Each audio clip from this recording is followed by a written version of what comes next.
আমরা আনুষ্ঠানিকভাবে সবার আগে বাংলাদেশ উইথ তারেক রহমান শীর্ষক একটি পডকাস্ট আজকে থেকে শুরু করতে যাচ্ছি। এই পডকাস্ট শোয়ে বাংলাদেশ জাতীয়তাবাদী দল বিএনপি চেয়ারম্যান জনাব তারেক রহমান সরাসরি দেশের মানুষের সামনে তার চিন্তা, দর্শন ও ভবিষ্যৎ পরিকল্পনা তুলে ধরবেন। এই আয়োজনে জনগণের সাথে সরাসরি ও নিয়মিত সংলাপের একটি ঐতিহাসিক উদ্যোগ। এই পডকাস্ট কেবল একমুখী বক্তব্যই নয়, বরং এটি সাধারণ মানুষের কথা শোনা, তাদের অভিজ্ঞতা ও প্রত্যাশাকে অনুধাবন করা এবং বাস্তবতার আলোকে দেশ পরিচালনার পরিকল্পনা তুলে ধরার সমন্বিত উদ্যোগ। প্রিয় সাংবাদিক ভাই ও বোনেরা, বাংলাদেশ আজ একটি গুরুত্বপূর্ণ সময় অতিক্রম করছে।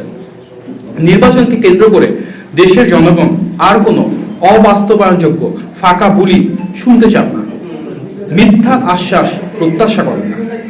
তারা চান স্পষ্ট অঙ্গীকার, বাস্তব পরিকল্পনা এবং একটি অভিজ্ঞ ও বিশ্বাসযোগ্য নেতৃত্ব। জনাব তারেক রহমান এই পডকাস্টের মাধ্যমে সাধারণ মানুষের জীবনের সাথে জড়িত বিএনপির সেই অঙ্গীকারগুলোর কথাই ধারাবাহিকভাবে তুলে ধরবেন। এই পডকাস্টে তিনি বিএনপির ফ্যামিলি কার্ড কর্মসূচির কথা বলবেন, যার মাধ্যমে দেশের কোটি কোটি পরিবারের আর্থিক কিংবা খাদ্য সহায়তা ও সামাজিক নিরাপত্তার ন্যায্য অধিকার নিশ্চিত হবে। তিনি শিক্ষা নিয়ে তার মৌলিক সংস্কার ও উন্নয়নের পরিকল্পনা তুলে ধরতে চাচ্ছেন, যাতে আমাদের সন্তানেরা বিজ্ঞান মনস্ক, মানবিক ও যোগ্য নাগরিক হিসেবে নিজেদেরকে গড়ে তুলতে পারে।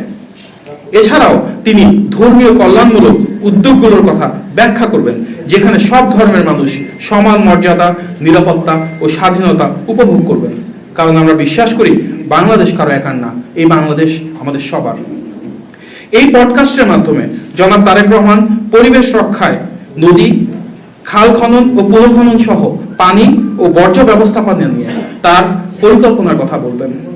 টেকসই উন্নয়ন নিশ্চিত করতে কিভাবে আমরা একটি সবুজ বাংলাদেশ নিশ্চিত করব, সেসব বিষয়েও তিনি আলোকপাত করবেন।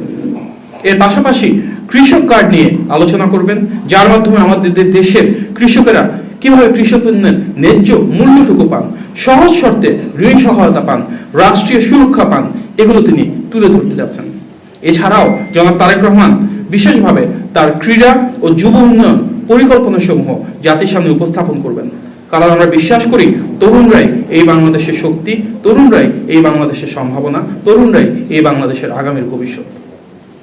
সবার আগে বাংলাদেশ শুধুই নির্বাচনী প্রচারণা সম্পর্কিত কোনো উদ্যোগ নয়, বিএনপির রাজনীতি, বিএনপির অঙ্গীকার।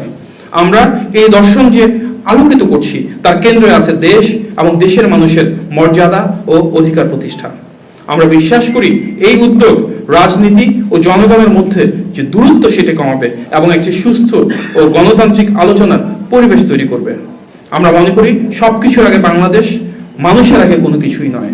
আর সেই বাংলাদেশের কথায় উঠে আসবে সবার আগে বাংলাদেশ উইথ তারেক রহমান এই পডকাস্টের মাধ্যমে।